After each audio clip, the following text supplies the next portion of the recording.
महालक्ष्मी नमस्तुभ्यं नमस्तुभ्यं सुरेश्वरी हरिप्रिय नमस्तुभ्यं नमस्तुभ्यं दयानिधे।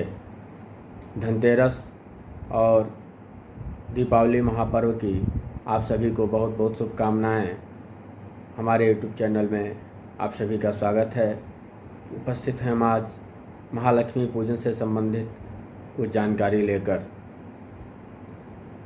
महालक्ष्मी के पूजन की परंपरा बहुत पुरानी है। सदियों से महालक्ष्मी का पूजन होता आ रहा है। महालक्ष्मी के पूजन का क्रम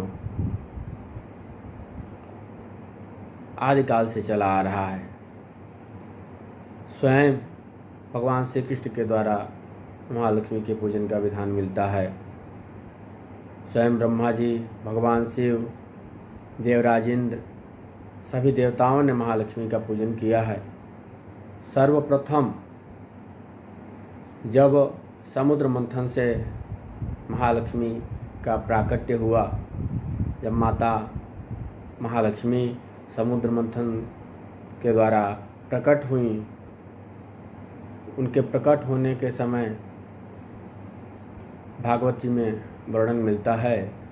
भागवत जी के अष्टम स्कंद के अष्टम अध्याय का 8वां श्लोक है।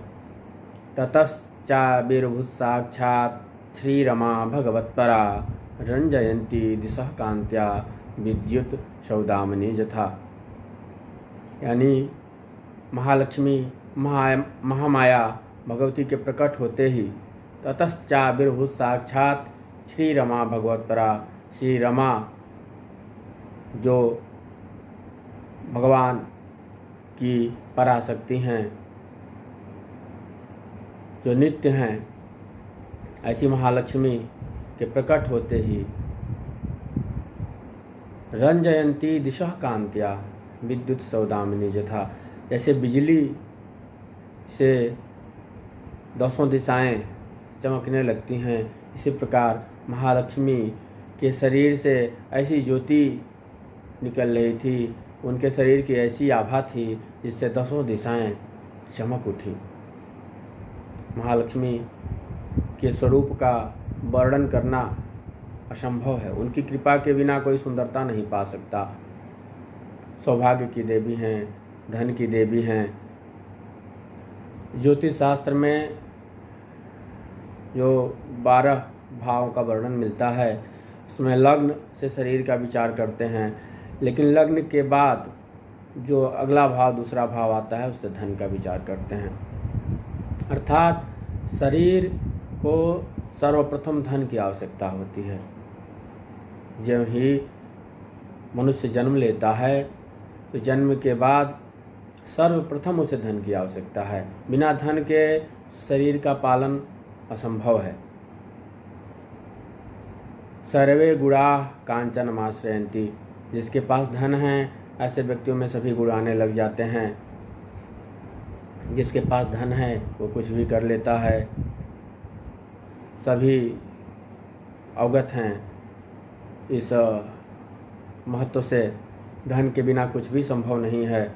धनहीन व्यक्ति का जीवन निरर्थक है। इसलिए धन की आवश्यकता सभी को है। लेकिन इस धन से भी आवश्यक एक धन होता है, जो है स्वास्थ्य।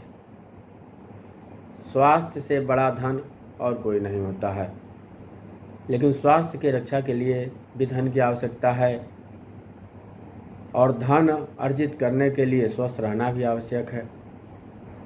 तो महालक्ष्मी से पहले चिकित्सा के जनक, देवताओं के वैद्य भगवान धन्वंतरी, जो साक्षात नारायण के ही अवतार हैं, उनका प्राकट्य हुआ। यानी महालक्ष्मी की उत्पत्ति जब हुई, उसके पूर्व ही धन्वंतरी भगवान का प्राकट्य हुआ। पहले धनत्रयोदशी आती है, धन्वंतरी जयंती आती है, फिर महालक्ष्मी पूजन का क्रम आता है, अमावस्या। तो महालक्ष्मी पूजन से पहले धन्वंतरी भगवान का पूजन अवश्य करना चाहिए। स्वास्थ्य रक्षा के लिए जब हम स्वस्थ रहेंगे तभी धन का सदुपयोग कर सकते हैं, अन्यथा अस्वस्थ शरीर भी धन का उपयोग करेगा, लेकिन कष्टपूर्वक, दुखपूर्वक। इसलिए भगवान धन्वंतरी नारायण का पहले पूजन करते हुए फिर लक्ष्मी पूजन की तरफ अग्रसर होना चाहिए। आने वाले 12 नवंबर को भगवान धन्वंतरी के पूजन का महापर्व धन्वंतरी जयंती धन त्रयोदशी है।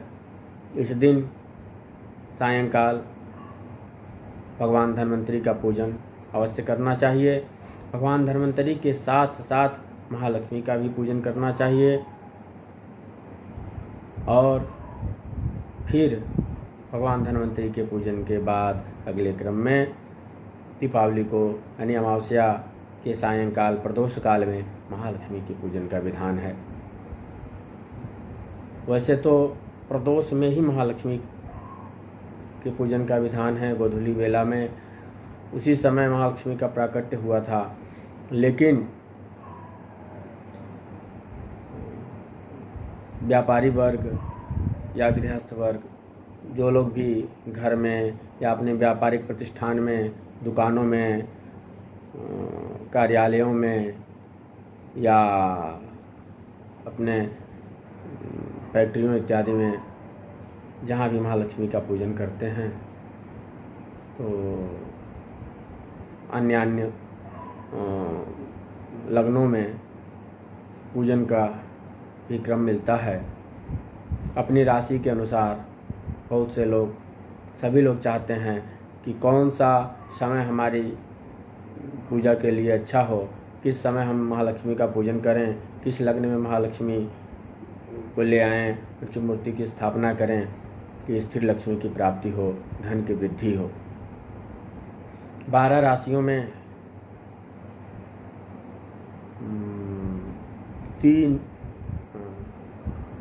4 राशियां जो हैं स्थिर होती हैं,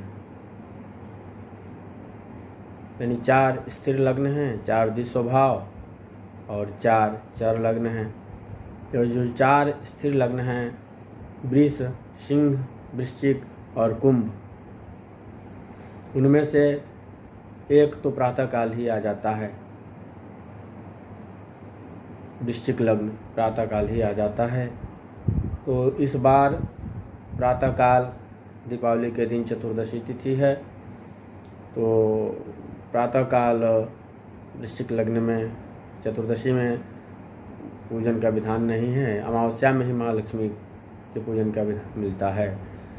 तो दोपहर में 1:49 पर काशी के ऋषिकेश पंचांग के अनुसार 1:49 के बाद अमावस्या तिथि प्रारंभ हो रही है और 2:28 तक 2:28 तक कुंभ लग्न है। यानी 1:50 से 2:28 तक स्थिर लग्न रहेगा। इसमें महालक्ष्मी का स्थापन, पूजन कल्याणकारी सिद्ध होगा, स्थिर लक्ष्मी की प्राप्ति होगी। खास करके इस लग्न में वृष, मिथुन, तुला, मकर और कुंभ राशि वाले लोग पूजन करें तो उनके लिए ज़्यादा कल्याणकारी सिद्ध होता है। फिर सायंकाल 5:33 से 7:29 तक वृष लग्न है। महालक्ष्मी पूजन का सबसे अच्छा, सबसे महत्वपूर्ण यही समय है। इसी सायंकाल गोधूली लग्न में, वृष लग्न में जो स्थिर लग्न है, इसमें पूजन करने से महालक्ष्मी की विशेष कृपा प्राप्त होती है, स्थिर लक्ष्मी की प्राप्ति होती है, महालक्ष्मी की अनुकंपा बनी रहती है। इसके बाद स्थिर लग्न जो है अर्धरात्रि में यानी 12:01 से 2:15 तक आ रहा है, सिंह लग्न। तो मेष, कर्क, सिंह, वृश्चिक, धनु और मीन राशि वाले लोगों को सिंह लग्न को प्राथमिकता देनी चाहिए। 12 राशियों में 2 वर्ग बढ़ जाता है ग्रहों में, 2 वर्ग है, मेष, कर्क, सिंह, वृश्चिक, धनु और मीन, ये 6 राशियाँ, और वृष, मिथुन, कन्या, तुला, मकर और कुंभ, ये 6 राशियाँ। दोनों के जो स्वामी ग्रह हैं, इन दोनों का अलग अलग वर्ग हो जाता है, अलग अलग समूह हो जाता है। यानी बुध, शुक्र और शनि, इन तीनों की 2-2 राशियाँ हैं। इन तीनों से संबंधित यानी वृष, मिथुन, कन्या, तुला, मकर और कुंभ राशि के जो लोग हैं, उन्हें वृष और कुंभ में पूजन करना चाहिए, कन्या लग्न को छोड़कर, क्योंकि कन्या लग्न से कुंभ लग्न 8वां लग्न पड़ता है।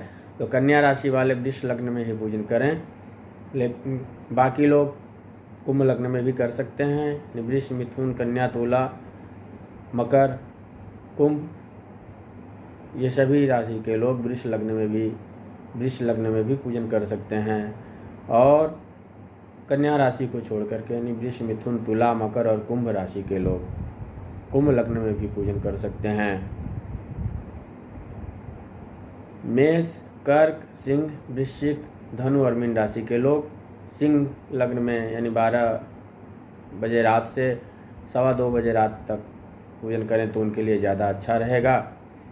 अन्यथा तीनों लग्नों में से किसी भी लग्न में या सभी के लिए सायंकाल का समय उपयुक्त होता है। सायंकाल जो प्रदोष काल है, बिना किसी लग्न का विचार किए ही प्रदोष काल में सूर्यास्त के समय, सूर्यास्त होते ही महालक्ष्मी का पूजन करें, दीपदान करें, महालक्ष्मी की स्थापना करें और साथ ही महालक्ष्मी के साथ साथ महागणपति का पूजन भी करना चाहिए, क्योंकि विघ्न हरने के लिए गणेश जी की आवश्यकता पड़ती ही है।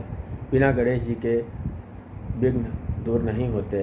यदि धन आवे और उसमें कोई न कोई विघ्न लगा रहे, धनागमन में, हमारे आय के स्रोत में विघ्न उत्पन्न हो जाए,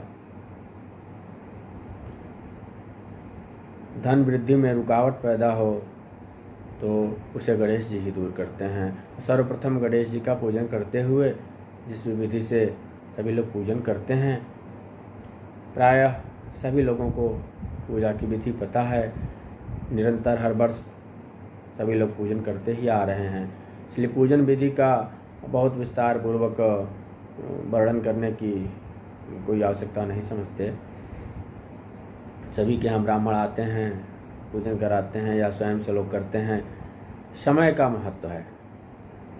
प्रदोष काल में सभी लोग महालक्ष्मी का पूजन कर सकते हैं, अन्यथा अपनी राशि के अनुसार जो उपयुक्त लग्न है उसमें पूजन करें।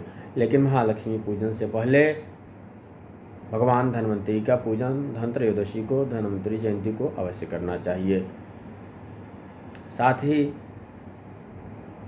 जो भागवत जी में अष्टम स्कंध में जो अष्टम अध्याय है, जिसमें महालक्ष्मी के प्राकट्य का वर्णन है, यदि उस पूरे अध्याय का पाठ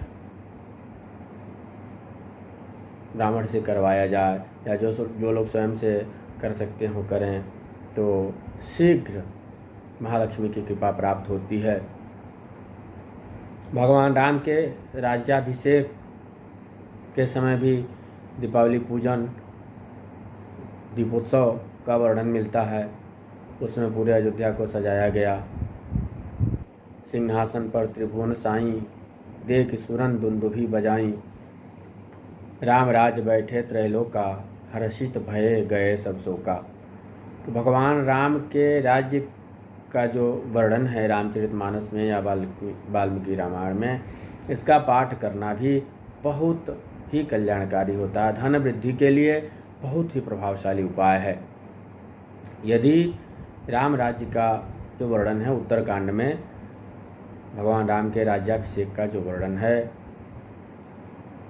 उसका पाठ नित्य श्रद्धापूर्वक विश्वासपूर्वक किया जाए, या बिना विश्वास के भी यदि केवल अभ्यास ही किया जाए तब भी उसका लाभ मिलता है।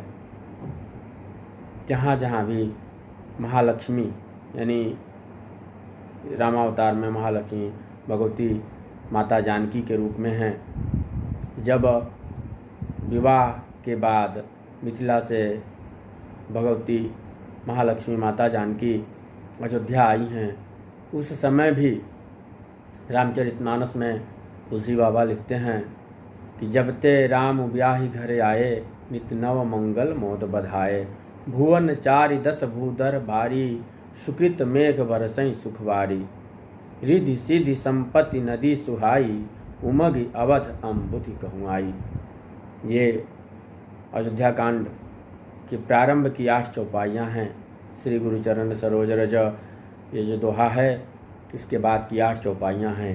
यदि इनका भी निरंतर यानी दीपावली के दिन में पूरी रात भर जितना अधिक से अधिक समय हो सके इसका पाठ किया जाए, इसकी आवृत्ति की जाए बार बार, 108 की संख्या में, 121 की संख्या में, 151 की संख्या में, जो भी संभव हो, शीघ्र महालक्ष्मी की कृपा प्राप्त होगी और उत्तरोत्तर धन वृद्धि होगी। अर्थात जो लोग भी, यानी ये सरल उपाय है, सभी लोग कर सकते हैं। स्त्री पुरुष जो जनेऊ पहनते हैं, नहीं पहनते हैं, ब्राह्मण हैं, ब्राह्मणेतर हैं, विद्वान हैं या सामान्य हैं, कोई भी कर सकता है।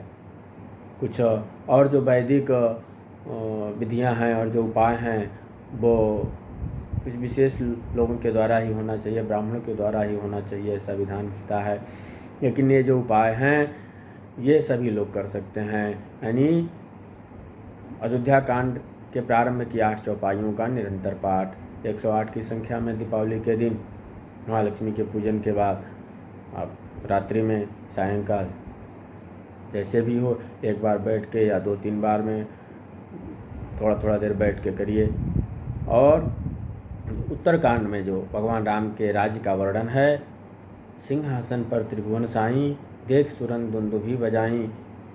राम राज बैठे त्रैलोका, हर्षित भय गए सब शोका। राम राज कर सुख संपदा, वरन न सकई फनीस शारदा। अवधपुरी वासिन कर, सुख संपदा समाज।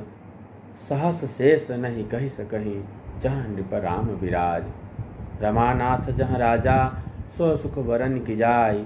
अनिमादिक सुख संपदा, रहें अवध सब छाय। यानी जहाँ रमानाथ साक्षात लक्ष्मीनाथ भगवान श्री राम, भगवान नारायण ही जहाँ के राजा हैं, वहाँ अरिमादि सिद्धियाँ सभी के घरों में विराज रही हैं।